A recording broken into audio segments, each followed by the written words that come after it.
Bom dia a todas e a todos. Eu começo por cumprimentar as convidadas, sou aqui um bendito entre as mulheres. As convidadas deste painel, a doutora Ana Clara Lopes, a doutora Catarina Paulsen e a doutora Emilia Oliveira. Mas antes gostaria de agradecer também aqui à Universidade Nova de Lisboa, a Faculdade de Direito, pela organização deste congresso, desta conferência sobre educação de qualidade e desenvolvimento da lusofonia, porque é um tema que está muito ligado ao tema da última conferência que nós tivemos aqui sobre direito na lusofonia, há coisa de um mês atrás, e que levantou um conjunto de aspectos que hoje eu só cheguei ontem na Angola, e vi hoje aqui nas intervenções feitas que estão muito presentes, estão na agenda. E queria por isso mesmo dar os parabéns ao painel anterior, que de uma forma muito concreta tocou em aspectos importantíssimos, não só sobre a diáspora e a sua importância, mas sobre os problemas que a diáspora encontra, tanto no seu período de formação, como no período de retorno aos nossos países. Porquê? Porque este tema da educação ele é de tal forma transversal que pede a intervenção dos nossos Estados naquilo que é, de facto, a dimensão séria, se posso assim dizer, de um Estado recepcionar os seus quadros.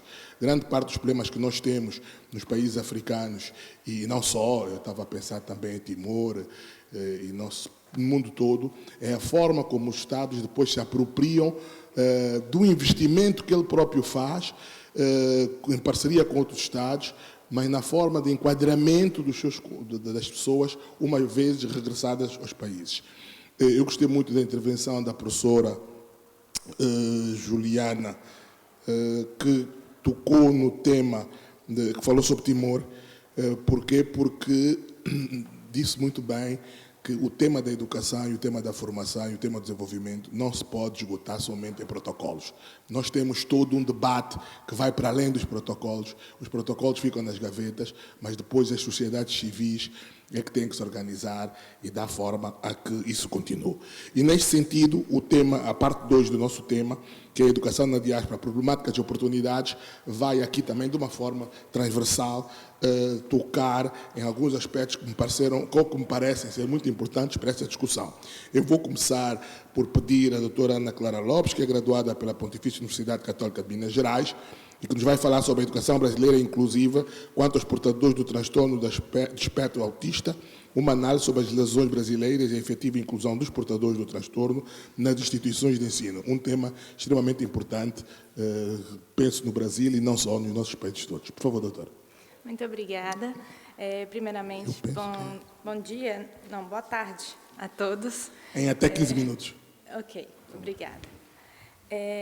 Antes de me apresentar, eu gostaria de agradecer pela oportunidade de estar nessa conferência, dizer que eu estou muito feliz de ter essa oportunidade e agradecer principalmente à doutora Maria João, que foi extremamente cuidadosa comigo durante todo esse processo até o dia de hoje.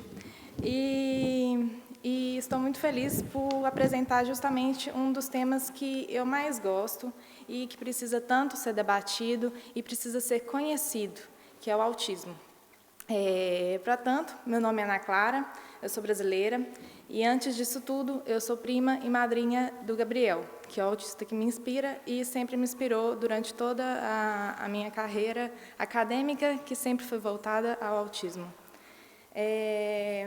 O artigo que eu vou apresentar tem o título de A Educação Brasileira Inclusiva contra os Portadores do Transtorno do Espectro Autista, uma análise sobre as legislações brasileiras e a efetiva inclusão dos portadores do transtorno nas instituições de ensino. Com base no título, eu tinha ensaiado fazer uma análise cronológica da legislação em relação às constituições brasileiras. Mas eu percebi que ia ficar um discurso extremamente técnico e cansativo, e eu achei melhor trazer para vocês a minha experiência de vida, principalmente tendo em vista o caso do Gabriel. O autismo, ele é um transtorno de ordem geral, e ele tem uma abordagem relativamente recente no Brasil. Só foi instituída uma política de proteção a essas pessoas no final do ano de 2012, com a Lei 2.764. A supracitada lei, ela traz em seu artigo 1º que todas as pessoas que são portadoras do transtorno do espectro autista são deficientes. Contudo, o autismo é um espectro extremamente amplo. Ao mesmo tempo que temos pessoas com o cognitivo quase com pouca interferência e a fala totalmente intacta, como são aqueles que têm a síndrome de Asperger, e facilmente passariam aqui como pessoas sem qualquer tipo de deficiência, nós temos alguns casos, como é o caso do Gabriel, que tem a fala totalmente alterada, ele só consegue reproduzir discursos com ecolalia. Ele repete, repete, repete, mas não consegue produzir uma frase normal. E o cognitivo também é referente, o Gabriel vai fazer 15 anos agora no final de junho, mas a idade mental dele é equivalente a 2, 3 anos de idade. A educação no Brasil, ela teve uma alteração muito significativa com a instituição do Estatuto da Pessoa com Deficiência, a Lei 13.146, que entrou em vigor em 2015. É uma abordagem também extremamente recente. E, a partir desse estatuto, as escolas regulares, tanto privadas quanto públicas, elas eram obrigadas a aceitar essas crianças que tivessem qualquer tipo de deficiência. E, se fosse o caso, essas crianças poderiam ter um acompanhamento de alguma pessoa durante o período escolar, sem qualquer acréscimo no valor da mensalidade. Mas, além do ensino regular, no Brasil, a gente tem as APAES, que são associações de pais e amigos de excepcionais, cuja missão, abre aspas, é ressignificar a vida das pessoas com deficiência intelectual por meio de ações integradas e defesa de direitos como caminho de transformação de vida, que pretende ser uma instituição notável em assistência social, saúde e educação para pessoas com deficiência, com gestão inovadora e sustentável. Esse pedaço, fecha aspas, esse pedacinho eu retirei do site da APAE de Belo Horizonte, que é a cidade atualmente onde eu vivo, é a capital de Minas Gerais, que é um estado do Brasil. E o Gabriel, ele estuda em uma APAE. Só que essa APAE, ela fica no município de Ponte Nova, que é onde eu nasci. E vocês têm que ter como referência que Ponte Nova é uma cidade de cerca de 60, 70 mil habitantes. É uma cidade relativamente pequena, mas é no sudeste do Brasil. É uma das regiões mais ricas do Brasil. Então, lá em Ponte Nova, o meu primo estudou até os 12 anos em instituições regulares, com acompanhamento de uma cuidadora, que graças a Deus eu acompanhou desde a infância, mas ele não conseguiu se enquadrar em uma instituição regular, porque, por mais que se tente, vamos incluir essa pessoa, não existiam profissionais capacitados que conseguiam interagir com o Gabriel. Então, os meus tios venceram diversos preconceitos internos, porque a visão que se tem da APAE, quando não se sabe direito o que ela é que são crianças marginalizadas, são crianças que não têm condições nenhuma de ter uma educação e, muitas vezes, são crianças doidas. Então, o que aconteceu? Os meus tios decidiram colocar ele na APAE e isso é muito bom para o Gabriel. Hoje em dia, ele tem uma sala de 10 alunos, ele consegue permanecer na sala sem nenhuma cuidadora e, pelo menos, ele não pula mais a janela da sala e consegue acompanhar e aprende a lidar com a vida de forma mais simples, Porque para a gente é muito simples ir em casa, tomar um banho ou escovar os dentes, e para ele não é tão simples quanto é para nós. Então, por mais que eu considero a PAI muito boa, eu me deparei com um problema, porque, usando como referencial teórico o livro da Judith Butler, Corpos em Aliança, eu até trouxe ele, mas eu esqueci de trazer para cá, se alguém depois tiver algum interesse em ler o índice, enfim, eu posso emprestar. Ela fala de um paradoxo, porque todas as vezes que a gente acaba incluindo uma pessoa em um grupo, você acaba excluindo ela. Trazendo isso para a PAI, é a seguinte forma: essas crianças que estão inclusas em uma instituição que é para crianças deficientes, elas só aprendem a conviver com crianças deficientes. Então, ok, é muito bom, são professores capacitados para lidar com pessoas deficientes, mas eles não têm contato com o convívio externo. E não é isso que a gente quer, e talvez seja esse um ponto a se tratar até a agenda, a se desenvolver até a Agenda 2030, porque o que nós queremos são educação de qualidade, tendo como paradigma que a educação não é simplesmente saber ler e escrever, mas é conseguir interagir, conseguir se comunicar, conseguir conviver em sociedade, de forma que essas crianças tenham educação de qualidade e sejam efetivamente incluídas. Desculpa. Ontem mesmo, a professora Maria Antônia Barreto, a primeira palestrante, ela tocou em um ponto que eu achei extremamente fundamental e que é o que temos que levar em consideração sempre. Nós precisamos ter como padrão simplesmente que os alunos aprendam. E esse aprendam não significa apenas ler e escrever, mas aprendam a conviver, aprendam a lidar com todo mundo. E é mais ou menos isso que eu pretendo trazer com o artigo. Espero que eu tenha sido clara e respeitado o tempo colocado. Muito obrigada. Muito obrigada, doutora Ana Clara Lopes. Certamente vão surgir no debate questões ligadas a este tema, que é um tema importante em termos de integração e inclusão.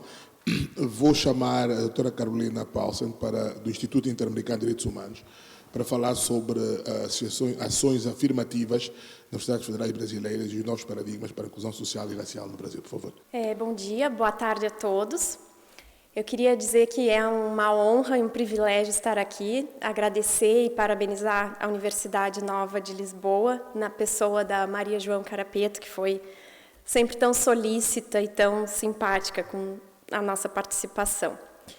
Então, eu vou começar apresentando esse estudo que foi feito sobre a Lei 12.711, que tratou de reservas de vagas nas universidades, nos cursos de graduação das universidades federais brasileiras. Nós analisamos 59 das 63 universidades federais. As que ficaram de fora foi porque ainda não tinham um processo seletivo, porque tinham sido recentemente criadas. E para chegar às conclusões que eu vou apresentar aqui para vocês, eu somei as vagas destinadas aos processos seletivos no ano imediatamente anterior à vigência da lei e no ano imediatamente posterior à vigência da lei. Então, as primeiras palavras sobre a lei. A lei estabeleceu uma reserva de 50% das vagas nos cursos de graduação das universidades federais. 50% dessas vagas, então, irão para estudantes egressos da escola pública brasileira.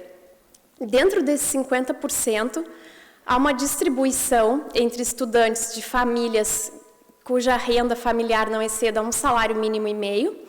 Há também deve ser observada também a proporção de estudantes pretos, pardos e indígenas, e aqui eu estou usando a nomenclatura racial utilizada no Censo Oficial Brasileiro, feito pelo IBGE.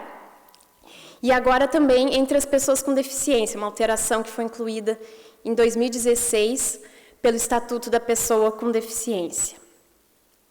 Antes da lei entrar em vigor, várias universidades federais já tinham seu programa próprio de reservas de vagas, de ações afirmativas, e a lei foi uma tentativa, então, de uniformizar o tratamento da matéria.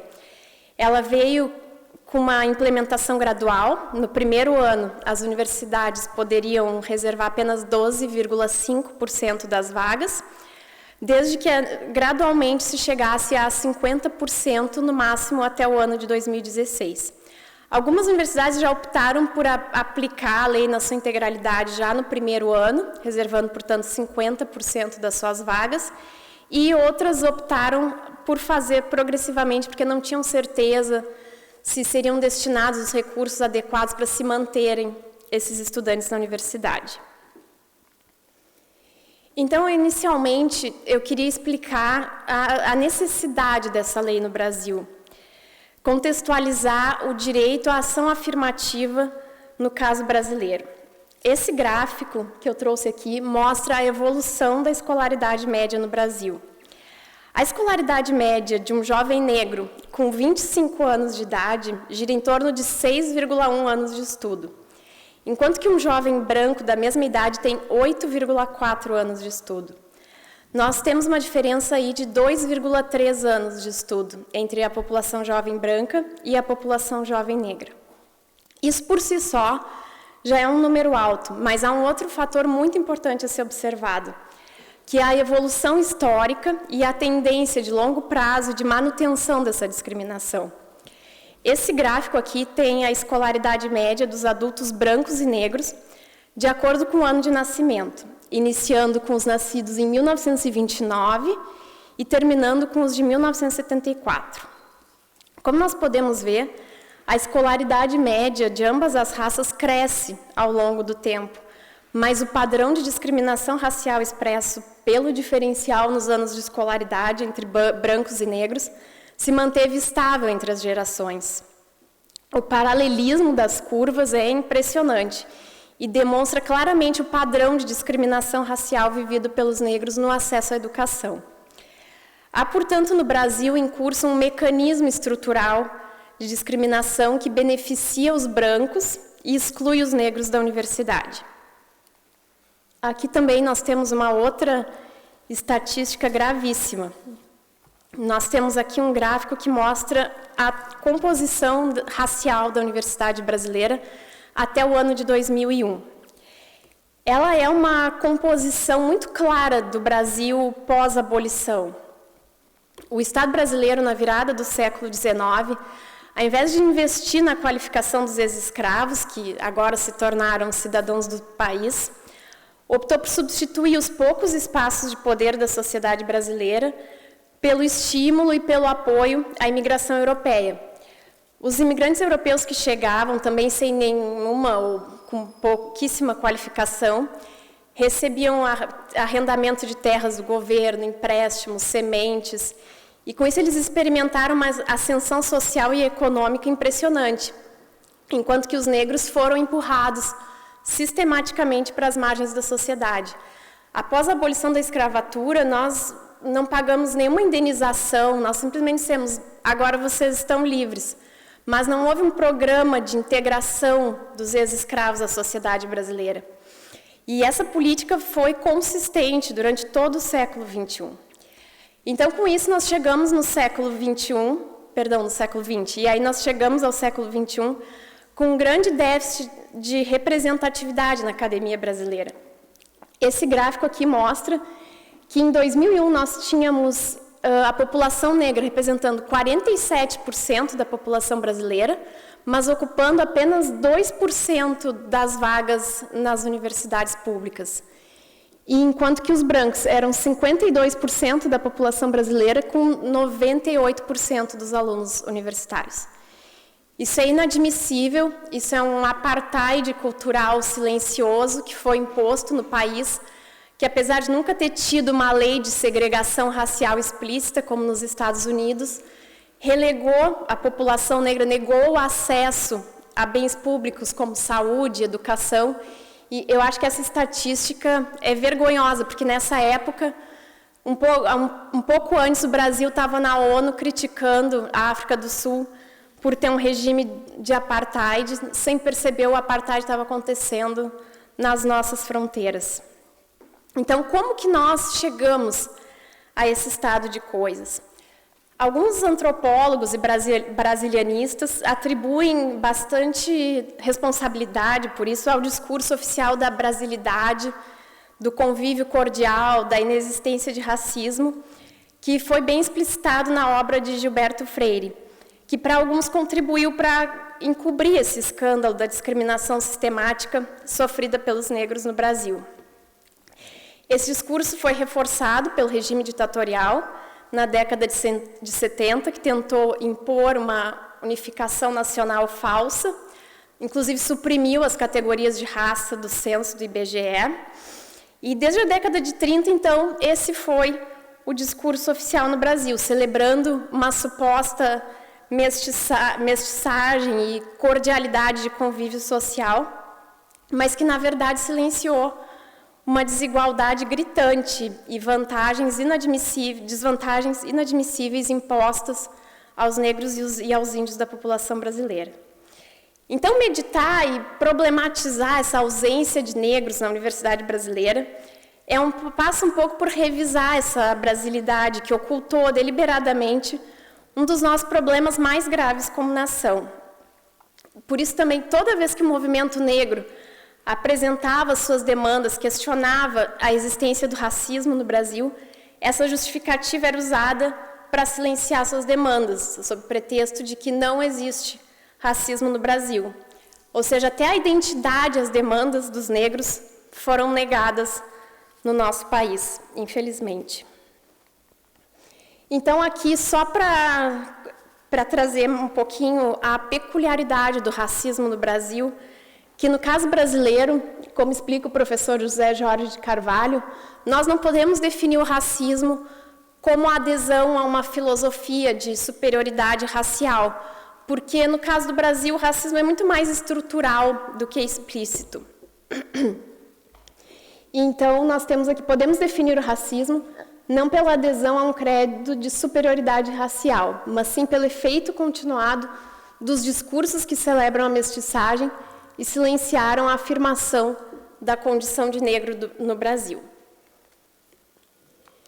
Então, como resultado, como consequências desse quadro e desse estado de coisas, nós temos que o padrão e o perfil de exclusão racial da academia brasileira ficou o mesmo desde a década de 40. A discriminação sofrida pelos antepassados dos estudantes de hoje foi a mesma que seus pais, que seus avós sofreram. E então hoje a academia brasileira tem um grande déficit, não só de representatividade, mas também de produção de conhecimento sobre os problemas que afetam as minorias do nosso país. Há pouquíssimos docentes negros, pouquíssimas linhas de pesquisa sobre questões raciais, porque o preconceito e a exclusão no Brasil vieram se perpetuando no tempo. Um dos dados também mais alarmantes é a questão da pouca representatividade dos negros e dos índios em profissões de prestígio social no Brasil. No Brasil, a escolaridade é a principal responsável pela mobilidade social. E, nesse contexto, o desenvolvimento da educação é um dos meios mais eficazes para distribuir renda. E o Brasil é um dos países que mais valoriza o ensino superior. A diferença salarial entre alguém com o ensino superior e alguém sem chega a ser 8 vezes maior. Então, essa exclusão do acesso à educação acaba gerando também uma grande exclusão social. Aí, então, aqui, eu coloquei 16 anos de ação afirmativa no Brasil, porque em 2003 foi quando nós tivemos a primeira ação afirmativa criada pela Universidade de Brasília. Na época, a UNB reservou 20% das vagas em todos os seus cursos de graduação para estudantes negros. Então, aqui eu fiz um levantamento do número de universidades e o tipo de ação afirmativa. Nós tivemos como beneficiário preferencial desse sistema os alunos egressos de escola pública, com 26 universidades. Logo depois, os pretos e pardos, com 15. Os indígenas, com 20 universidades. As pessoas com deficiência. E a população quilombola.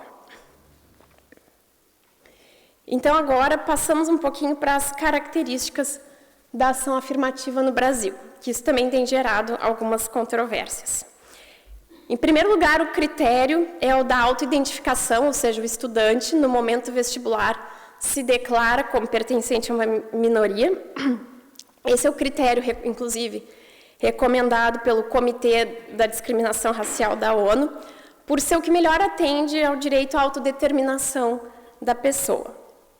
A lei também permite que as universidades combinem a autodeclaração com outros métodos, e algumas universidades exigem fotos ou avaliação por um comitê. Esse método não é completamente infenso a problemas. Já houve casos de estudantes brancos que fraudaram a autodeclaração. Recentemente, um estudante branco, loiro, de olhos verdes, se autodeclarou negro e entrou pelo sistema de cotas. Com isso, esses estudantes estão sujeitos a perder a vaga e a serem processados na justiça pelo crime de falsidade ideológica, sem contar que é também um ato de racismo. Uma outra situação que vem existindo e que tem se revelado grande gargalo na aplicação da lei é definir a questão de quem é pardo e quem não é. Já houve casos, na Universidade de Brasília, inclusive, de 2 irmãos gêmeos idênticos. Um conseguiu entrar pelo sistema das cotas e o outro não. Então, ainda são questões que vão sendo tratadas e que se espera que, ao longo do tempo, se possa resolver. Aqui, então, a gente passa para os primeiros resultados da lei. O que eu fiz foi, como eu expliquei no começo, somar as vagas destinadas às minorias. Antes da lei, quando nós tínhamos em vigor apenas o sistema das universidades, e aí cada universidade era livre para fazer como quisesse, e depois da lei. Então, logo no primeiro ano, já houve um incremento de 176% nas vagas para pretos, pardos e indígenas nas universidades federais brasileiras. Isso é um resultado muito bom quando a gente considerar que no primeiro ano a lei ainda não estava totalmente em vigor. Claro que ainda pode haver outros gargalos, porque vai ser necessário criar programas de auxílio e bolsas estudantis, porque está havendo uma alteração radical no perfil do estudante da Universidade Federal Brasileira. São alunos que já contribuem com orçamento familiar desde muito cedo, que muitas vezes não dispõem de tempo integral para os estudos. E então, é isso que eu estava falando, há uma alteração radical do perfil da Universidade Pública Brasileira. A expectativa é a formação de uma elite intelectual negra que possa repensar e problematizar os problemas do país sob uma outra perspectiva. As nossas universidades estavam entre as que mais praticavam segregação racial no mundo. E a minha opinião pessoal é que, diante de um quadro como esse, cotas compartilhadas durante, inicialmente, 10 anos e restritas aos cursos de graduação, na verdade, ainda são pouco perto da dívida histórica que nós temos com a população negra. É uma medida emergencial destinada a acelerar a formação de uma elite acadêmica negra que possa contribuir para a formulação de novas políticas públicas que visem eliminar definitivamente o problema da desigualdade e da exclusão racial no Brasil. E eu gostaria de finalizar com o depoimento do Emerson Santos, que é um estudante de jornalismo da Universidade Federal do Rio Grande do Sul, para ilustrar o grande potencial dessa lei. Que ele fala: eu poderia ter ido para o presídio, mas entrei na universidade. A universidade produziu transformações enormes em mim. O primeiro membro de minha família a entrar na universidade. Tenho primos mais novos para quem sou um exemplo. Temos o direito de estar nesse lugar. Para pessoas como eu, negro de periferia, órfão, criado por avós camelôs, é a única chance. Então, o sucesso dessa lei, obviamente, vai ser medido quando esses estudantes começarem a se formar, se eles conseguirem se formar, porque atualmente há um grande receio de retrocesso nessa área, e começarem a integrar os espaços públicos de poder que antes foram negados à população negra no Brasil. Eu agradeço pela atenção de vocês, espero ter contribuído para o debate. Muito obrigado, doutora Carolina. Um tema de bastante importância, um tema que o Brasil não consegue contornar. A doutora Carolina tocou num ponto muito delicado, que é, de facto, essa separação entre negros, pardos. Costuma-se dizer que quem consegue fazer bem essa distinção é a Polícia Federal, sabe exatamente como é que se enquadram esses tons de pele. Vamos passar para a doutora Emelinda Oliveira, que é investigadora do CEDIS, desenvolve aqui conosco na Nova um trabalho de muito relevo, que nos vai falar sobre a educação para a cidadania global, o papel da diáspora no combate ao terrorismo. Doutora, por favor. Boa tarde a todos e todas. Eu também começo essa intervenção agradecendo a oportunidade de hoje estar aqui falando sobre um tema que me é muito caro. Em especial, agradeço a minha colega Maria João Carapeto, que foi não apenas a mente, mas a força motriz desta conferência. Por isso, muitíssimo obrigada pela oportunidade de hoje estar aqui a falar.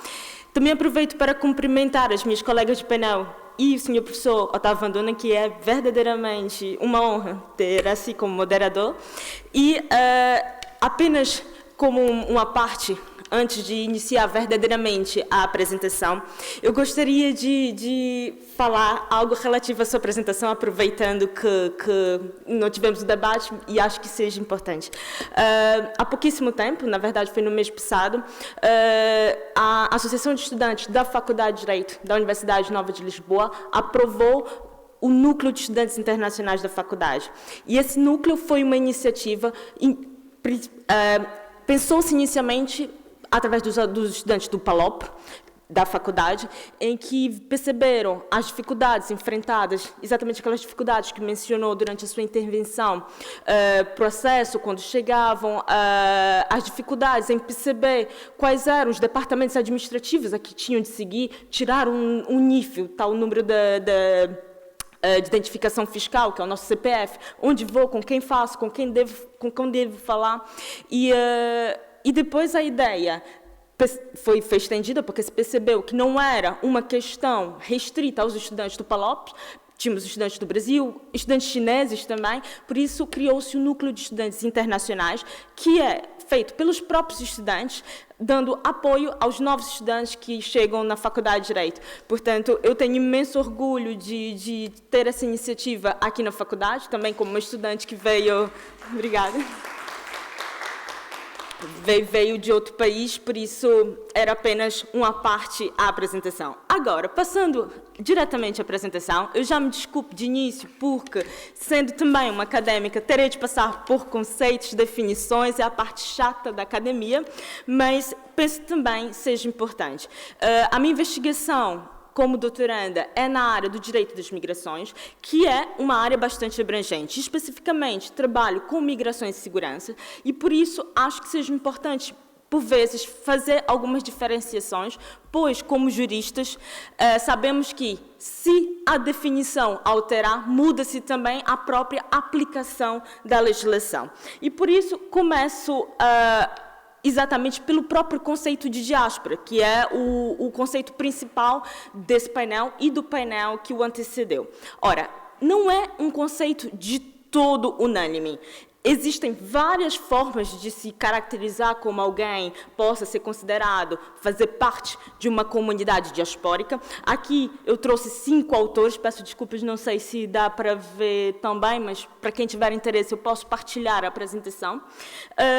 Eu, da minha parte, para o fim dessa apresentação, eu vou utilizar o conceito de Butler, que é um conceito de 2001, em que ele coloca 4 elementos para caracterizar se alguém ou uma comunidade poderia ser considerada como diaspórica. O primeiro ponto é exatamente a dispersão. Portanto, ele faz uma diferenciação do que seria um migrante de uma pessoa em diáspora. O primeiro ponto seria não ser uma linha direta, alguém sair do seu país de origem e ir direto para o tal país de acolhimento. Deveria ter, no mínimo, 2 destinos. Exatamente para caracterizar essa dispersão. O segundo requisito é uma relação com a sociedade de origem, se essa pessoa tiver nascido realmente no estado a que tem essa ligação, ou uma ligação afetiva ou imaginada, como ele chama. Isso quer dizer, está a falar das segundas, terceiras e quartas gerações, pessoas que já não nasceram nos países dos seus antepassados, entretanto, guardam, por uma relação de afinidade ou um vínculo afetivo, uma cultura ou as raízes daquele país que seria o seu de origem afetiva, mas que não seria de nacionalidade ou verdadeiramente de nascimento. O terceiro requisito, também bastante importante, é o da identidade. E uma identidade que a própria pessoa tenta manter. Por exemplo, filhos de brasileiros que nascem no Brasil, que se consideram brasileiros não apenas por ter aquela nacionalidade estendida dos pais ou por ter os pais brasileiros, mas que tentam preservar a cultura, compreendê-la e, às vezes, até segui-la e mantê-la no país de residência ou de acolhimento, depender se nasceu ou não no país onde esteja. E o quarto elemento, que é o mais controverso de todos, seria o pelo menos, estar na segunda geração. E esse é um ponto que, ao meu ver, é relevante, porque, a partir dali, ele faz a diferença do que seria o imigrante de uma pessoa a pertencer realmente a uma comunidade diaspórica. Porque a diáspora seria tentar manter a cultura durante gerações. E, para Butler, isso só seria possível analisar ao fundo quando a pessoa já estivesse numa segunda geração, portanto, já fosse os netos daquelas primeiras pessoas que imigraram, exatamente para demonstrar que aquela cultura, aqueles laços com o estado de origem ou de ligação afetiva se mantiveram com o tempo.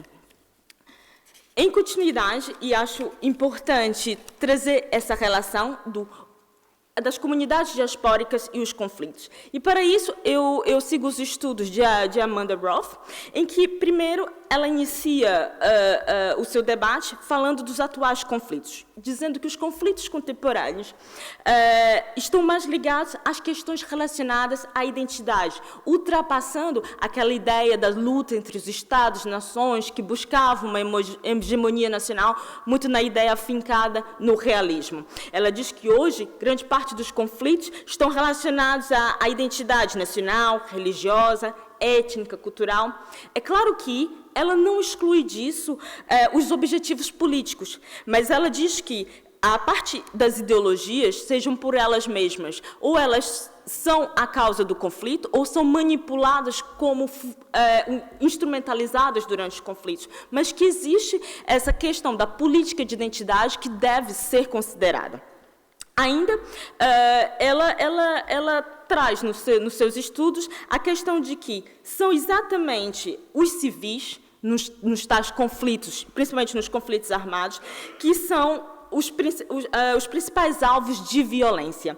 E, por isso, há essa questão da sobrevivência e uma ligação à fuga. Portanto, as pessoas fogem do território e iniciam a tal dispersão com o intuito de resguardar a sua própria sobrevivência.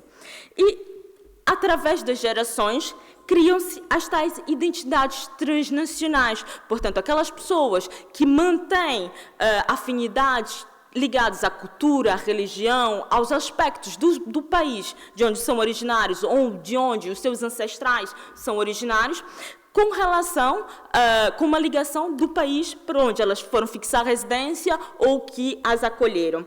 E, nesse caso, Amanda Roth coloca exatamente como ponto de viragem. Essas pessoas que conseguem desenvolver essas identidades transnacionais podem ser, sim, porta-vozes na comunidade residência e acolhimento das comunidades a que sentem representar.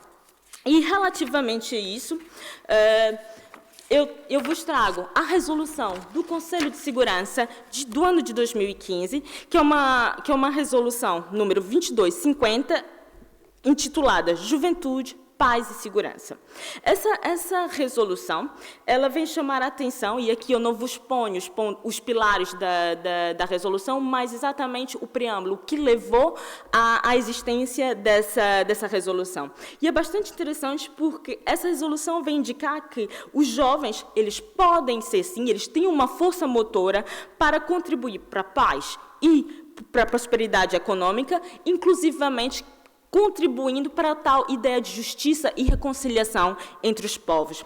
Ainda, essa resolução ela vem trazer a problemática da possibilidade de radicalização desses jovens durante o percurso de dispersão ou relacionada às próprias mágoas e situações vivenciadas pelos seus ancestrais e de que eles acabam por ser ouvintes durante todo o processo.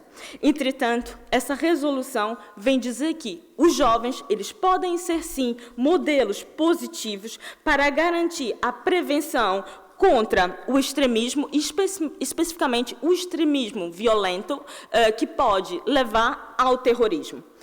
Ok, isso ele está a falar de uma forma geral, a resolução ela é geral, é para todos os jovens. Mas imaginemos, se aqui estamos a falar de jovens, imaginemos os jovens em diásporas, aqueles que conseguem representar ou estar em duas comunidades ou mais ao mesmo tempo. Mas como esses jovens, nesse caso, poderiam fazer para utilizar essa força motora em prol de toda uma comunidade? E aqui eu vos trago o conceito de cidadania global. É um conceito esculpido pela Unesco, que se refere a um tal sentimento de pertencer a uma comunidade mais ampla, mais do que uma comunidade ligada a um único Estado, limitado por fronteiras. É um sentimento de pertencer a uma humanidade comum. E, através desse sentimento, de promover um olhar global, que vincularia o local ao global, o nacional ao internacional. Seria também um modo de entender, agir e se relacionar com os outros, com o meio ambiente, no espaço e no tempo, a partir de valores universais, em que esses jovens conseguiriam integrar valores que aprenderam, seja no seu país de origem, ou seja, através dos seus avós ou pais, portanto, ligados a uma afinidade com um país que, por vezes, nunca conheceram, mas que mantém relações afetivas, ligando a um tal respeito pela diversidade e o pluralismo. E, relacionando a ideia da cidadania global com a educação, eu vos trago outra ideia também esculpida pela Unesco, que é a educação para a cidadania global, que é uma educação que ressaltaria funções essenciais da educação relacionada à formação da cidadania com relação à globalização. Portanto, é uma preocupação com a relevância do conhecimento, das habilidades e dos valores à participação de todos os cidadãos e a sua contribuição para dimensões do desenvolvimento da sociedade que estão interligadas no ambiente local, onde eles estão, e também no ambiente global, pois eles representam mais do que uma comunidade. Está diretamente relacionada à função da socialização cívica, social e a política de educação, com o intuito de contribuir para a educação de forma a preparar crianças e jovens para lidar com os crescentes desafios do mundo que está interconectado e é interdependente hoje. E, dentre esses desafios, eu ressaltaria exatamente a questão da violência extrema que poderia levar ao terrorismo. A educação para a cidadania global, ela serve para inspirar ações, parcerias, diálogos e cooperações, seja pelo meio da educação formal, seja pela não formal. Seria uma forma de promover um caráter de curiosidade, de solidariedade e também de responsabilidade compartilhada. E também uma forma de reforçar a educação intercultural e também a educação para a saúde, tendo em vista que esses jovens com uma base transnacional seriam capazes de perceber as problemáticas ligadas de uma forma mais ampla. Portanto, para não me estender, já passo às considerações finais e, nesse caso, reinicio para a questão do terrorismo. O terrorismo, ele é um fenômeno transnacional e ele tem como gatilhos muitas questões ideológicas. Por isso, ele deve ser combatido por meio de ações que tenham também por base a transnacionalidade e também considerem a globalidade deste fenômeno. A educação para a cidadania global é a ferramenta justa e a metodologia que poderia marcar a diferença no combate aos processos de radicalização e de terrorismo. Ainda, priorizando uma comunicação clara e a compreensão dos valores ideológicos que estariam em causa num processo de radicalização, as comunidades em diáspora, sobretudo os jovens que estejam nessa condição, poderiam, sim, desempenhar um importante papel no combate ao terrorismo. a criação e o desenvolvimento do conceito de cidadão global, a quando da estruturação de medidas contra a radicalização, devem considerar as experiências dos indivíduos de diáspora, não apenas ouvi-los, mas chamá-los para o debate e perceber o que eles podem agregar, e isso em prol do bem de todos nós. Muito obrigada.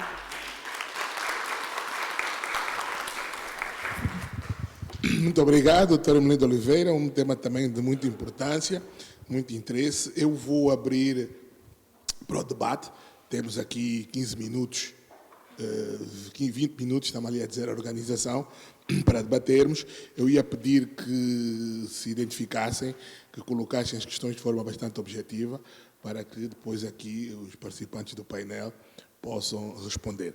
De modo que está aberta a inscrição, temos ali...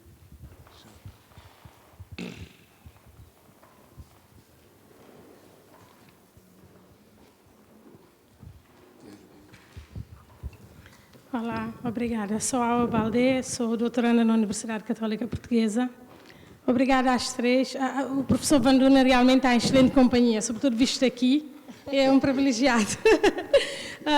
Obrigada a todas pelas excelentes intervenções e que, de alguma forma, estão muito, muito ligadas. Estão de parabéns às três. Começo por ti, Emily, pelo fim, porque sinto que, de alguma forma, este teu conceito de cidadania global responde a muitas das nossas angústias. Ainda ontem falava com a Carolina e dizia-lhe que, a partir do momento em que saímos da nossa pequena aldeia, eu lá da cidade de Canchungo, no norte da Guiné, e por esse mundo fora, uma parte de nós fica necessariamente perdido por esses mundos todos. Nunca voltamos a ter esse sentido de pertença total a um sítio em particular. Então, nesse sentido, eu gosto muito dessa ideia da cidadania global, que nos dá, que responde um bocadinho a esses desafios, que se calhar talvez não temos de ter uma pertença a identificar, e isto fazendo ligação ao que a Ana Clara disse, aquela questão de quando nos colocam numa caixa, estão-nos a excluir de muitas outras realidades. Talvez devêssemos ser um bocadinho um ser humano global e ter essa cidadania global, ver as coisas assim numa perspectiva mais global. Gosto muito dessa ideia, gostaria que, eu sei que trabalhas muito com as comunidades imigrantes e queria um exemplo de como é que tu se tens lidado com essas questões na parte mais prática do teu trabalho, com as associações com as quais estás envolvida. Carolina, excelente intervenção, por pouco fiquei muito emocionada com a tua intervenção, com os exemplos que deste e com toda esta realidade que às vezes é um bocadinho que colocamos por baixo do tapete e que tentamos não pensar nela e que de repente, olhando para os dados, e às vezes os números são importantes para isso, para termos uma ideia mais objetiva daquilo que se está a passar. Em relação a ti, eu queria te fazer uma pergunta. Ontem um dos intervenientes aqui falou partilhou connosco o exemplo da etnia cigana e disse que um dos impedimentos, por exemplo, para até quererem estudar mais, é o facto de não haver expectativas em relação ao mercado de trabalho. Portanto, que têm aquele sentimento que, mesmo tendo um curso, que poderão não ser empregados. Eu gostaria de saber se no teu estudo já chegaste a esta parte de refletires um bocadinho mais para lá desta questão da ação afirmativa na universidade, se já está a ter um impacto real ou se achas que o preconceito vai subsistir no mercado de trabalho. Muito obrigada. Pois aqui à frente. Boa tarde. Eu me chamo Deise França, sou jurista. Gostaria de parabenizar todas, dizer a Ana Clara, não é isso, que foi muito sensível à sua exposição, principalmente dessa sua objetiva particular, porque eu lembrei e compartilho aqui com todos que o meu filho, ele tem um colega de turma, ele é do 6º ano, e ele tem um colega de turma que tem autismo, e é uma das pessoas com quem ele mais bem se relaciona. Então, isso enche o nosso coração de esperança, porque nós imaginamos que isso é possível. Na minha época escolar, infelizmente, nós não tivemos essa possibilidade de ter um contato mais direto com pessoas que tivessem alguma deficiência ou alguma coisa desse tipo, justamente por conta do sistema educativo que nós tínhamos. Mas considero isso já uma evolução e eu acho que você está indo pelo caminho certo de expor essa problemática e fazer com que o mundo ouça, né, todos esses, porque Nós, infelizmente, só temos um contato maior disso quando o problema está dentro da nossa casa. Quer dizer, o problema não, quando a situação surge dentro da nossa casa, não é verdade? Então, gostaria de parabenizá-la por isso. Com relação à senhorita Carolina, a sua exposição foi muito boa sobre as cotas, e eu lembrei também da situação daquele programa do FIES, que é o financiamento de educação das universidades brasileiras, no âmbito das universidades particulares, e queria saber se também qual a sua opinião sobre esse programa, se também vem a colaborar com esse sistema de cotas e uma visão geral sobre todos os sistemas que foram implantados, particularmente nos anos de governo do Lula, né? Eu sou fruto de uma situação dessa, não das cotas das universidades públicas, porque ainda tem essa situação do problema que muitos dos alunos, mesmo com 50% de vagas reservadas a eles, infelizmente, não conseguem entrar numa universidade pública e não podem simplesmente desistir dessa situação, de chegar a uma universidade. Então, eu vejo o FIES também como uma situação que veio muito a colaborar. E a maior parte da minha família, inclusive dos meus tios, da geração anterior, conseguiram graduação graças a esse sistema de cotas. Então, gostaria de ouvir a vossa opinião sobre isso. E a doutora Emeline, parabenizá-la mais uma vez. Já tive a oportunidade de participar do vosso curso sobre Direito de Estrangeiro, que foi ministrado aqui mesmo na universidade, e achei fantástico. Cada vez fico mais interessada pelo vosso trabalho. Parabéns. Muito obrigado. Evaristo Solano, Universidade Agostinho Neto. Gostaria de parabenizar as 3 palestrantes pela exposição brilhante e pela clareza com que foi aqui exteriorizado os vários pontos de vista. Eu fiquei sem perceber qual é a opinião da Ana Clara em relação a uma definição que deixou aqui passar de juntar as crianças que sofrem desta deficiência às crianças, entre aspas, normais, é também vamos assim dizer, é também uma luta contra essa discriminação. Ou seja, então qual seria a solução? Portanto, seria agrupá-las pelo menos em ambiente primário, num regime especial, e depois reagrupá-las ou inseri-las num regime, entre aspas, normal, ou já à partida, enfim, mantê-las todas no mesmo recinto. Portanto, fiquei sem perceber qual é o seu ponto de vista. Em relação à Carolina, também a reboque do que foi anteriormente dito, a questão das cotas, eu sempre tive algum receio em abordá-la, porque há quem diga que também é discriminação, não é? Mas eu, ultrapassando essa questão, gostaria de saber qual é a expectativa que se cria em relação a essas, qual é o estudo que se faz, qual é a apreciação que se faz em relação aos beneficiários dessas cotas. Estudam, têm boas notas, concluem a graduação ou pós-graduação e depois. Emeline, parabéns também pela exposição. Também fiquei na expectativa de saber de si a questão da discriminação em relação aos estudantes que professam a religião islâmica.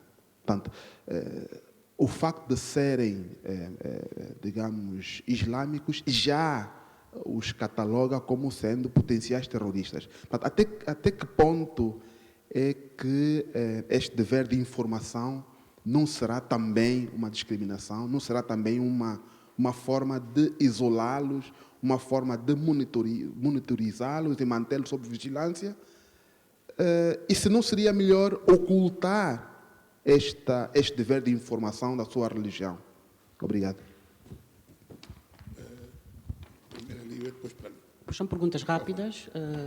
Algumas das perguntas que eu queria fazer já foram feitas. Sou Flávio Inocêncio, portanto, sou professor convidado aqui na Nova este semestre. Portanto, gostei muito das apresentações, as três, e estamos a falar da sua em especial, porque temos amigos em comuns que têm filhos que padecem da mesma situação. E eu, como pai, sou muito sensível a isto também, então gostaria que desse mais explicações, até para responder à pergunta, porque é algo que toca, não a mim pessoalmente, mas a amigos e até alguns familiares. Portanto, a Carolina, gostei muito da sua apresentação também.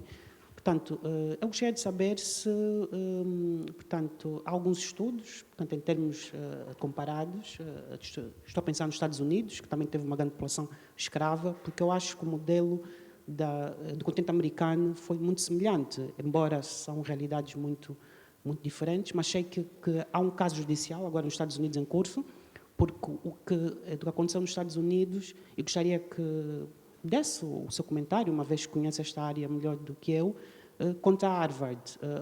Porquê? Academicamente, os meus estudantes são asiáticos. Eu dei aulas na Inglaterra e estamos a falar disso, portanto, em termos de desempenho puramente de académico, portanto, é um facto, portanto, em quase das universidades tendem a ter resultados muito bons.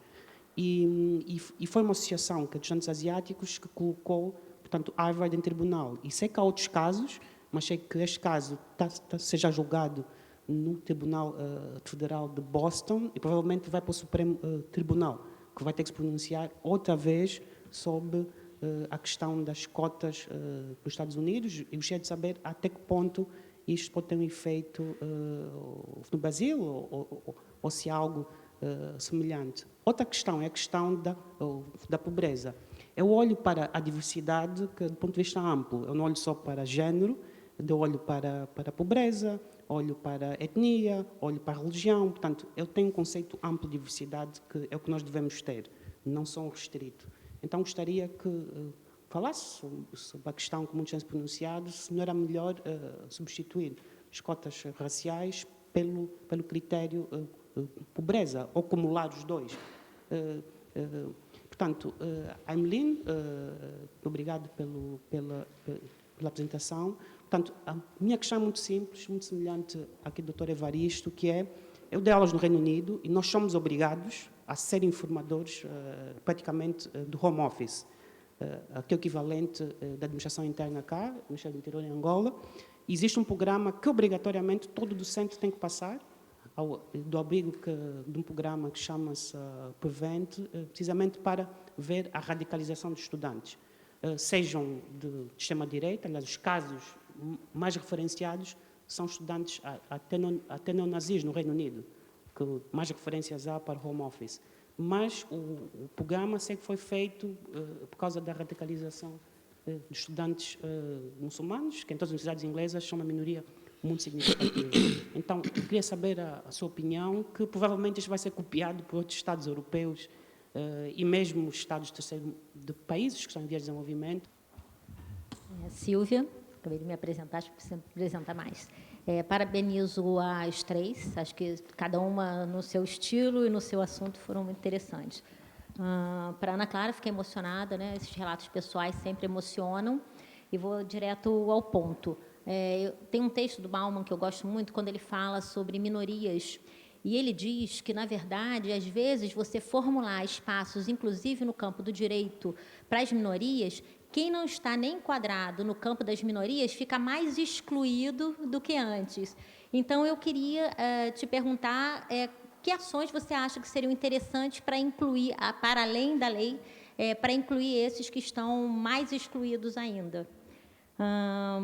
Para a Carolina, uma pergunta muito objetiva que está, na verdade, é uma interrogação de todos nós no Brasil atualmente.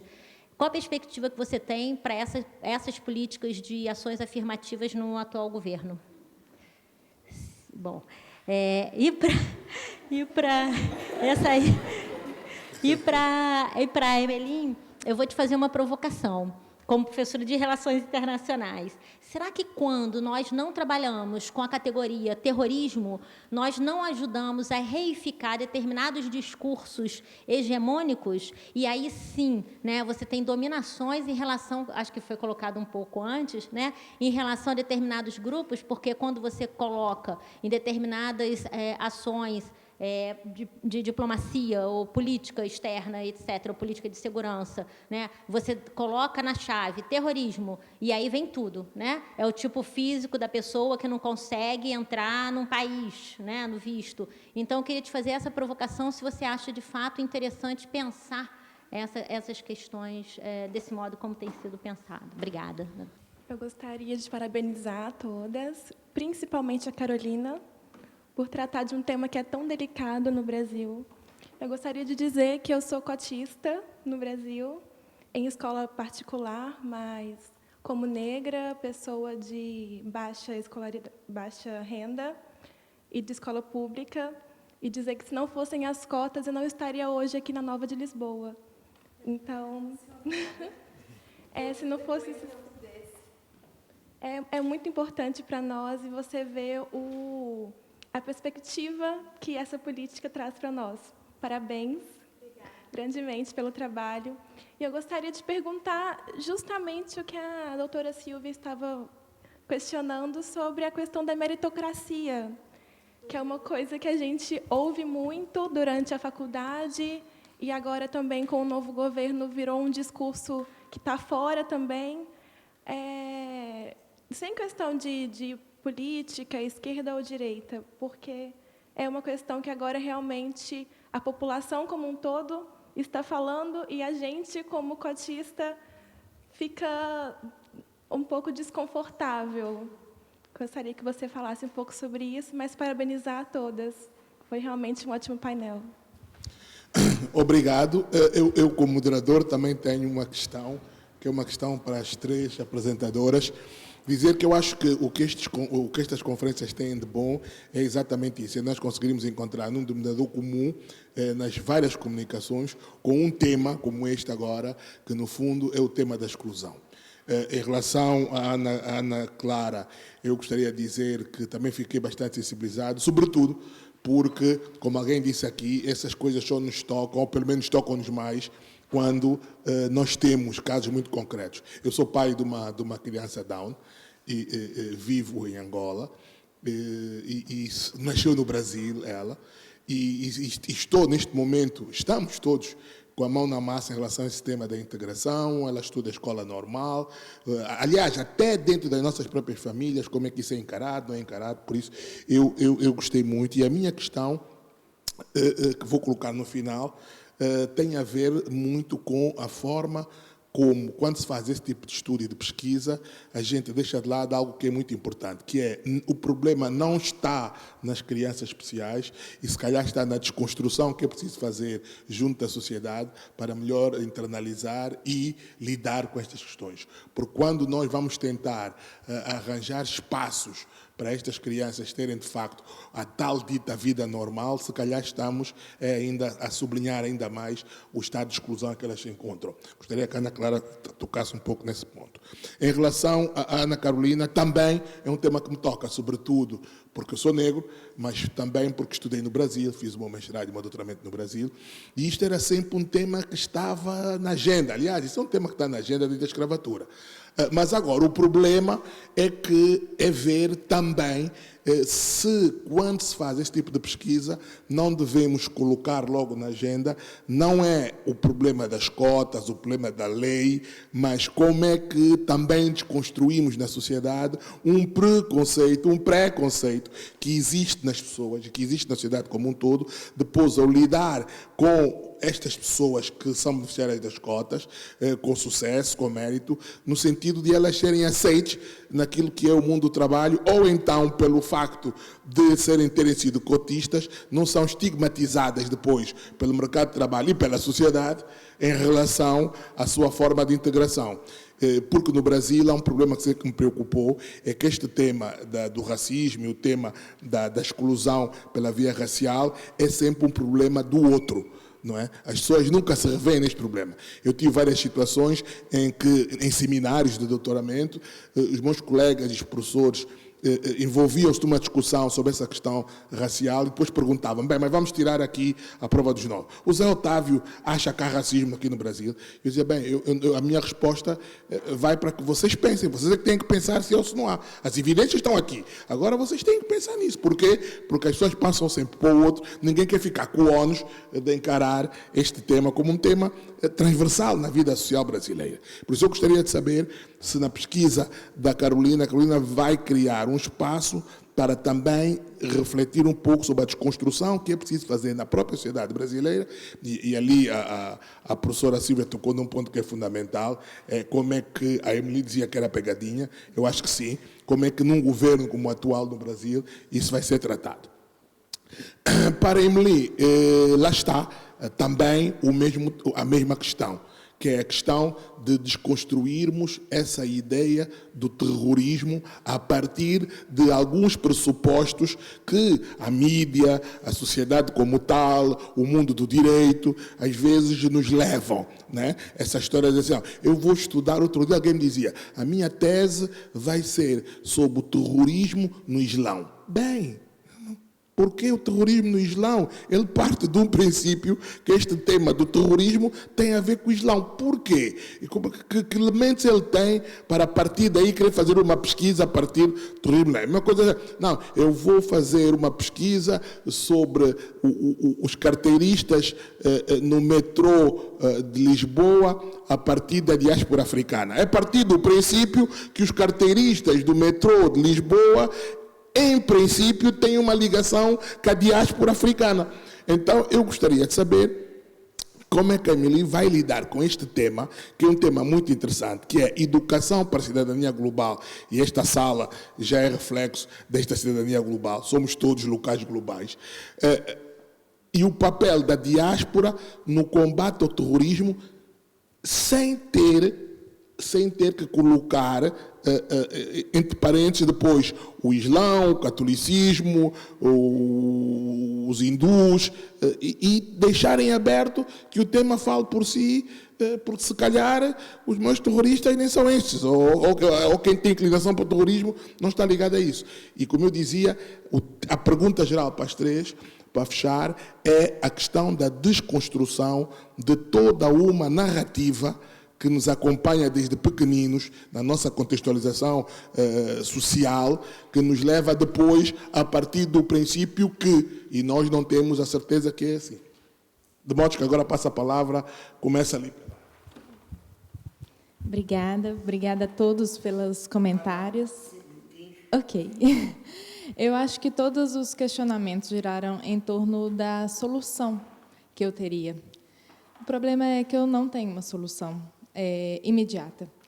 Isso porque o problema é muito complexo, mas ele está todo envolvido no desconhecido.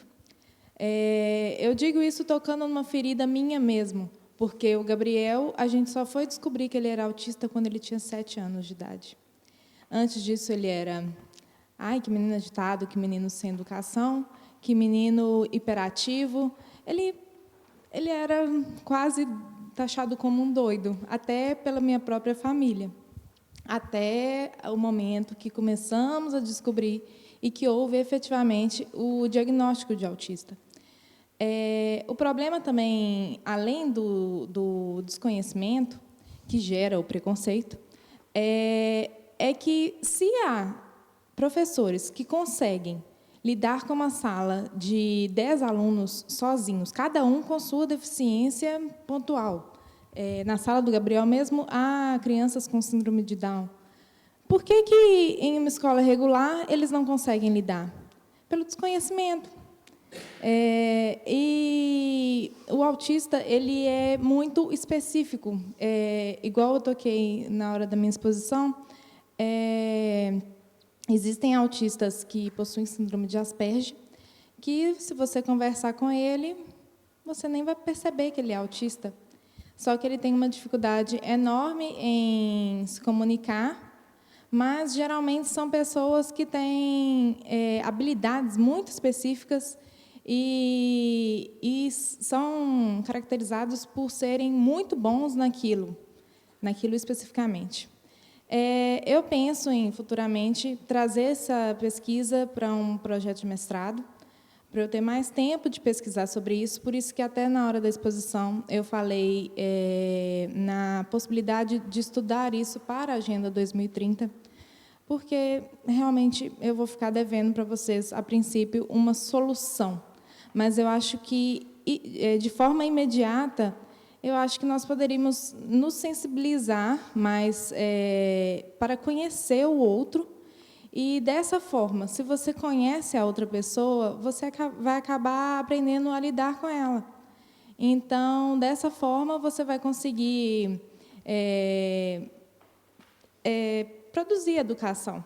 E, como eu falei na exposição, não é só educação de leitura, não é só educação de saber escrever, mas é educação de saber interagir na sociedade.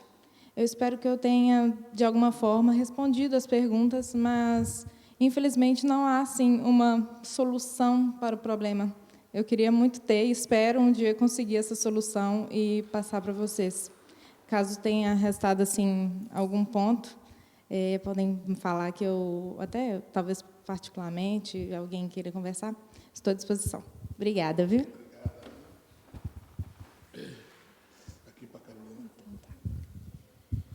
Bom, então eu vou começar endereçando 5 minutinhos.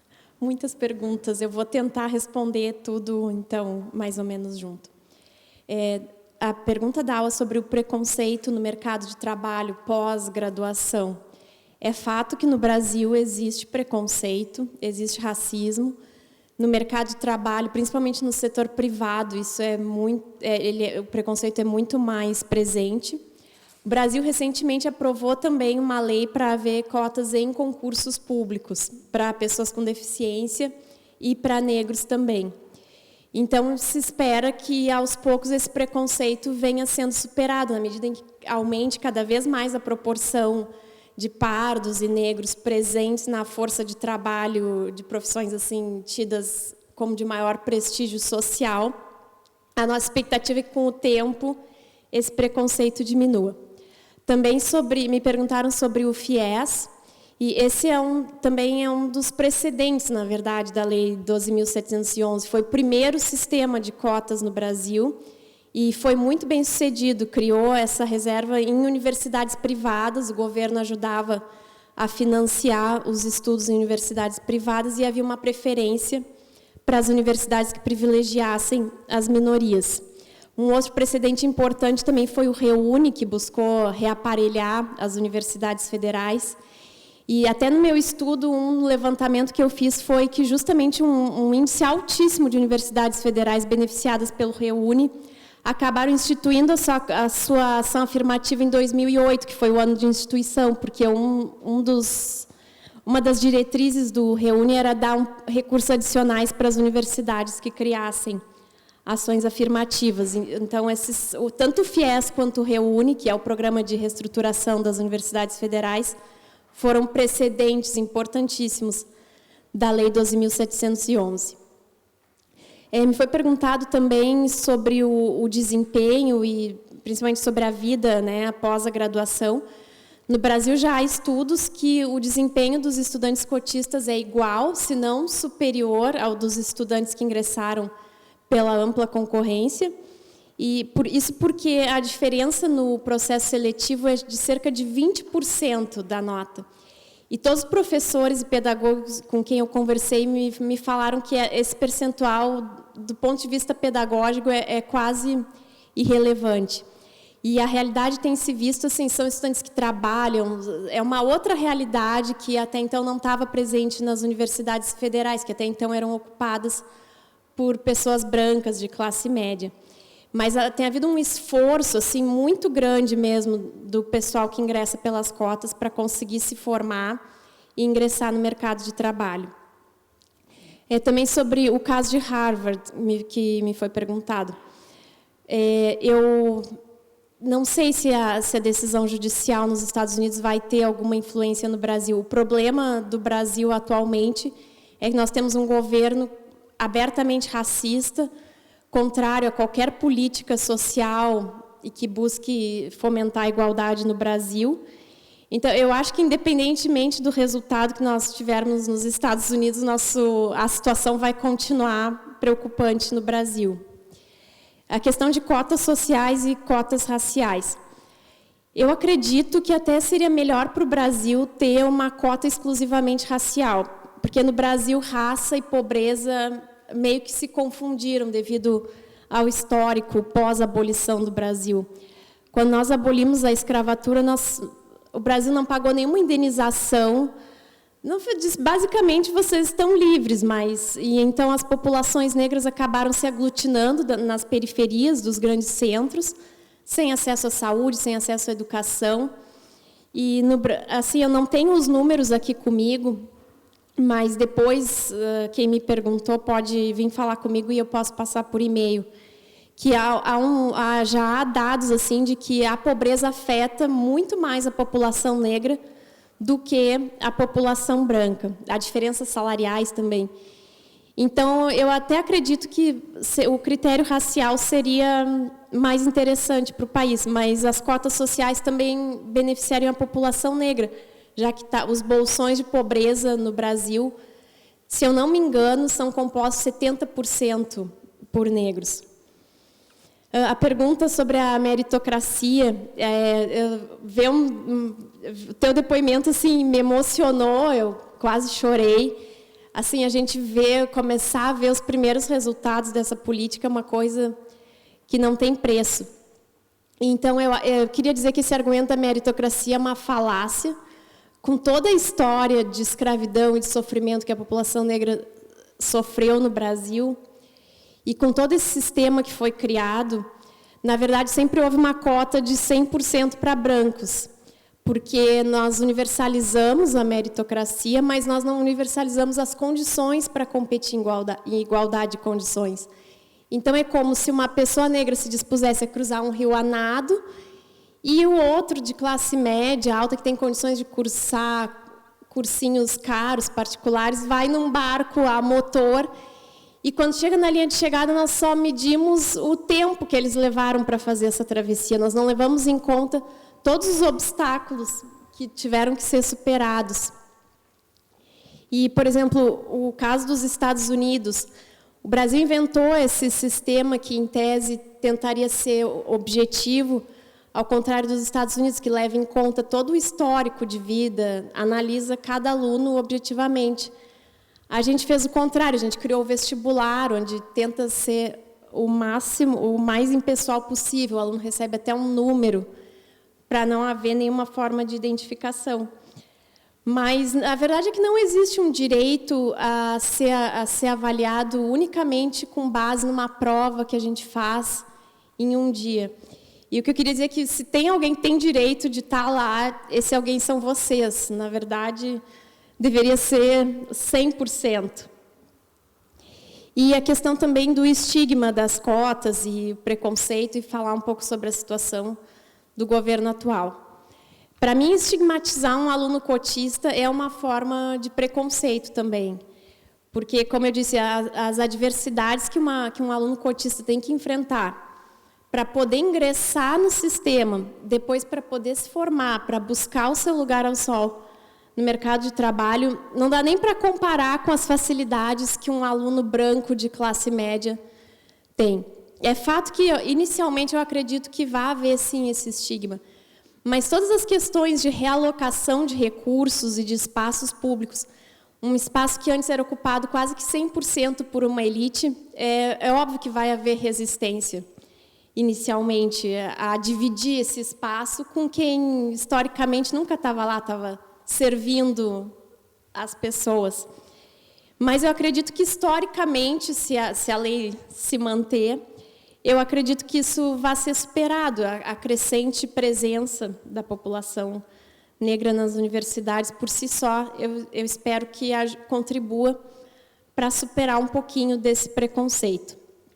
Em relação ao governo atual, eu devo dizer que eu tenho, sim, muito medo, muito receio que essa lei seja até revogada, Mas eu acredito que as universidades que tiveram a iniciativa nos seus conselhos universitários de aprovar resoluções e ações afirmativas possam restabelecer as suas políticas, no caso daquelas que suprimiram para cumprir a lei. Mas a gente não sabe também se o governo não vai querer suprimir os recursos para a manutenção dessa política, porque é importante também criar bolsas de manutenção, é um perfil de estudante completamente diferente. O meu receio é esse, enfim, é um governo abertamente racista, que repete esse discurso de que não existe racismo no Brasil, já expôs o seu racismo inúmeras vezes em relação à população quilombola, mas, ao mesmo tempo, eu tenho muita esperança que o movimento negro e que as próprias universidades, no uso da sua autonomia, possam manter, pelo menos, uma parte desses direitos que foram conquistados tão arduamente no nosso país. Obrigado, Carolina. Emily, também. Obrigada. Vamos ali tentar se resumir. Então, vou começar pelo final, pela pergunta do seu professor Otávio Vandona. A questão de desconstruir a ideia do terrorismo mediático, especificamente acabando colocando em xeque as próprias pessoas, como nesse caso as comunidades em diáspora. E, relativamente a esse ponto, eu acho que a própria educação para a cidadania global, ela vem tentar desconstruir esses estereótipos, no sentido em que falamos de cidadãos do mundo e não de cidadãos ligados e fechados em fronteiras de Estados. E ainda mais, ligando a ideia da cidadania global com a própria resolução do Conselho de Segurança 2250, essa resolução vem incitar os Estados a chamar todos os jovens, sejam eles em diáspora ou não, migrantes ou não, requerentes de asilo ou não, para os locais de decisão. Portanto, é deixar de falar sobre eles e falar com eles. E, nesse caso, é permitir que eles deem também o seu ponto de vista e a sua contribuição. Acho importante colocar, sim, essas palavras um lado a lado. Eu, propositalmente, escolhi o título porque sabia que iria causar alguma estranheza colocar diáspora e terrorismo, mas foi por isso que eu coloquei o combate. Exatamente para começar a quebrar os estereótipos de se pensar que uma diáspora muçulmana de um país específico que esteja no Estado da União Europeia venha para fazer terrorismo. Não, eles podem combater e eles têm de ser chamados e ouvidos, porque não há quem conheça melhor a religião muçulmana do que os próprios muçulmanos, e que possam utilizar o que está no Alcorão para o combate. Portanto, eles conseguem reinterpretar muito melhor do que eu, por exemplo, que não faço parte e que provavelmente seria mais suscetível de ser enganada numa conversa. E eu acho importante unir não só muçulmanos, católicos, todas as religiões, todas as pessoas de diferentes classes, diferentes nacionalidades e origens para essa discussão. Por isso que defendo imensamente a educação para a cidadania global, que é colocar todos para conversar na horizontalidade, de igual modo e sem diferenças. Porque o terrorismo, ele é uma ameaça a todos. Ele não tem preferência. Quem morreu, as pessoas que infelizmente sofreram os atentados, eram todas. Não houve um alvo específico. O alvo específico, no máximo, foi o edifício, mas que dentro existiam diferentes pessoas. Por isso, é um problema geral. E isso é importante também, exatamente para a desconstrução de narrativas. Se queremos lutar contra estereótipos, temos de ouvir a todos. E colocar as palavras lado a lado já obrigam ao interlocutor, a pessoa que vai ler, a racionalizá-la, a refletir por quê? Mas será que não vou criar estereótipos? No momento que eu penso, será que eu já começo a obrigar-me a pensar nas minhas próprias atitudes relativamente ao outro? E no que toca ao discurso do outro, vou à questão da senhora professora, eu admito que sou construtivista de essência, e por isso eu acho que a construção do outro, daquela ameaça, daquilo que vem de fora. A minha tese de doutoramento específico, eu estou a trabalhar com a teoria da securitização da migração, que é uma teoria muito ligada às relações internacionais e à ciência política, e o meu challenge, meu desafio é exatamente tratá-la do ponto de vista jurídico, de tentar provar como a própria lei, muitas vezes, cria uma relação da imigração com questões securitárias, nomeadamente o terrorismo, na forma em que, por vezes, ela estabelece limites ao alcance de alguns direitos por causa de questões ligadas ao terrorismo.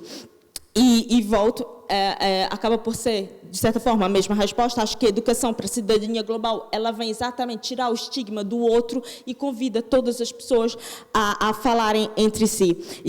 E passando à questão, tentando ser telegráfica, juro, do Sr. Professor, primeiro Solano, que se relaciona com as questões levantadas pelo professor Tavanduna e pela professora Silvia, a questão do dever de informar, da religião. Eu acho que temos que voltar de novo para a quebra de estereótipos. É claro que a questão do terrorismo facilmente e de uma forma infeliz relaciona-se a pessoas que têm a religião islâmica ou muçulmanas, mas os limites que possam advir do dever de formação também acabam por recair a pessoas de outras religiões. E eu acho que é nesse ponto que temos que tocar. Por exemplo, no âmbito escolar, uma pessoa muçulmana, durante o Ramadão, tem que informar exatamente para ficar isentas crianças, para não ter de comer durante os horários, se tiver a seguir. Entre tantas crianças também que sejam testemunhas de Jeová e tenham alguma atividade aos sábados, também tem de formar para não participar dessa atividade. Acho que está na hora de desconstruirmos e pensarmos que algumas atitudes ligadas estritamente à questão religiosa nada tem a ver com questões securitárias. E eu acho que esse trabalho tem que ser falado, repensado e discutido várias vezes, porque, infelizmente, nós agimos muito por absorção. Tem que repetir para que consigamos assimilar alguma parte da informação que estamos a receber. E ainda acredito, acima de tudo, que no momento em que chamarmos todos para falar, inclusivamente pessoas da religião muçulmana, independente de sua origem, e outros, esses sim têm a força motriz para tentar mudar os estereótipos. E relacionando com a questão do Prevent, do registro no Home Office, ligados aos estudantes, para talvez detectar possíveis terroristas, tem toda a razão, Sr. Professor. Isso é uma tendência, não apenas na União Europeia, por enquanto o Reino Unido está ali com o pé dentro e o pé fora, mas mundial, especificamente depois de 2001, com os ataques às Torres Gêmeas, houve essa alteração do tal paradigma securitário e, no caso específico dos Estados Unidos, em 2001, eu até percebo essa questão de tentar criar bases de dados para registrar estudantes, tendo em vista que os perpetradores vieram com vistos de estudantes ao entrar no avião, por isso essa relação estreita, que não deixa de ser má, porque, vou dizer uma coisa fé, normalmente as pessoas que perpetram o pensador do terrorismo, são bastante inteligentes, por isso não penso que eles vão ficar a utilizar métodos que já utilizaram repetidamente. Mas, ultrapassando isso de certa forma não é um elogio a eles, é uma forma também de chamar a nossa criatividade para tentar prevenir. Temos um caso muito recente de uma estudante iraniana, e vou tentar finalizar resumindo com esse caso, que é de março a setembro de 2018. Uma estudante iraniana, ela aplicou para o doutoramento numa universidade alemã, passou. O projeto dela foi considerado tão relevante que a própria Alemanha lhe forneceu a bolsa de estudo para que ela viesse do Irão para desenvolver o seu doutoramento na Alemanha. No momento em que fez a aplicação para o visto, foi denegado. Ela teve de recorrer às diversas instâncias e acabou de que o juiz nacional alemão teve de reenviar questões ao Tribunal de Justiça da União Europeia. Por que tinha sido indeferido o visto? Exatamente porque, no processo de análise do pedido dela, viram que o mestrado dela tinha sido numa universidade iraniana que estava na lista negra de universidades que potencialmente financiavam atividades terroristas. A questão do juiz nacional, do juiz alemão, foi exatamente, mas ela é uma estudante. A relação que ela tem com aquela universidade foi, porque ainda por cima era finda, apenas uma relação contratual. Ela sequer fazia parte da direção para dizer ela tinha poder ou não de decidir que tipo de financiamento aquela instituição poderia fazer. Resposta do Tribunal de Justiça da União Europeia. Sim, os Estados podem limitar a entrada de uma pessoa, mesmo que seja uma ameaça eventual, possível, mas existindo, eles podem limitar. E ainda por cima, o Tribunal de Justiça, nessa mesma decisão, veio dizer que o juiz nacional, nos casos em que as pessoas recorrerem de um indeferimento de visto, apenas poderão limitar-se a uma apreciação do erro manifesto. Portanto, sequer podem analisar a fundo o fundamento do indeferimento se for ligado a questões de ameaças terroristas. Portanto, infelizmente, eu sei que essa é uma nova, mas acredito que isso vai, sim, aumentar cada vez mais.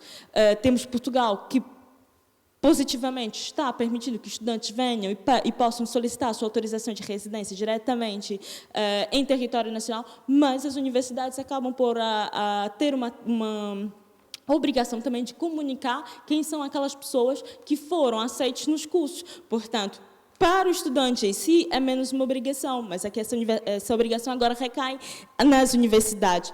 E, para finalizar, desculpa, tinha esquecido da aula, eu sou uma das formadoras do Centro Norte-Sul do Conselho da Europa, no âmbito de diáspora da juventude, da Diaspora Youth, desculpa, como o nome é em inglês, agora estava a tentar buscar a tradução. E, fortunadamente, nós temos excelentes, bons exemplos. Os alunos são pessoas que já fazem parte de associações no âmbito dos Estados-membros do Conselho da Europa e, logo no começo dessas atividades, que eu ainda não estava, eles formaram um grupo que se chama ADIF, que é uma associação de estudantes em diáspora africanos. E eles são fantásticos, porque eles promovem, eles conseguem ter representação no Conselho da Europa, em outras instituições, como Amigos Cúria, de participar e enviar relatórios. E acho que essa é uma atuação em prol do uso, da capacidade do fato de estarem em diásporas e terem relações com diversas comunidades em prol de toda a sociedade. Obrigada. Muito obrigado. Como vimos, este tema é um tema que podíamos continuar aqui a falar, mas há pelo menos 3 pontos que me parecem ser fundamentais levar a partir daqui deste debate, desta troca de ideias, que tem a ver com um preconceito que é anterior, que está muito presente, a dificuldade que nós temos de libertar-nos de uma narrativa também existente, e eu não resistiria a contar só num minutozinho o que aconteceu comigo quando cheguei a este país em 1978 para estudar no liceu, em que fui parar a uma turma de um liceu nacional aqui em Lisboa, era o único aluno negro, e eu reparei que na primeira manhã houve ali um frisson muito grande entre os meus colegas, eu não percebia o que estava a passar, e depois, no intervalo que nós tivemos, percebi qual era o tema, porque o tema era que a turma tinha 2 equipes de futebol e havia uma disputa muito grande em que equipe é que eu ia jogar. Porque na narrativa dos meus colegas, o facto de eu ser negro seria um potencial campeão de futebol. E quando eu lhes disse que eu não jogava futebol, foi uma decepção total, mas ainda assim a insistência foi tão grande que fui colocado à baliza de uma das equipes, foi um desastre, né? E de facto eles perderam, porque de facto nunca joguei futebol, eu jogava basquete, para vos dizer que às vezes, até para coisas que são a nosso favor, o termos ideias pré-julgadas a anteriori nos pode criar problemas. De modo que eu continuo a achar que a nossa grande vitória é desconstruirmos estas coisas nas nossas cabeças e nas nossas sociedades. Eu agradeço muito a Ana, a Clara, a Carolina, a Emily e a todos os presentes por esse rico momento que nós tivemos.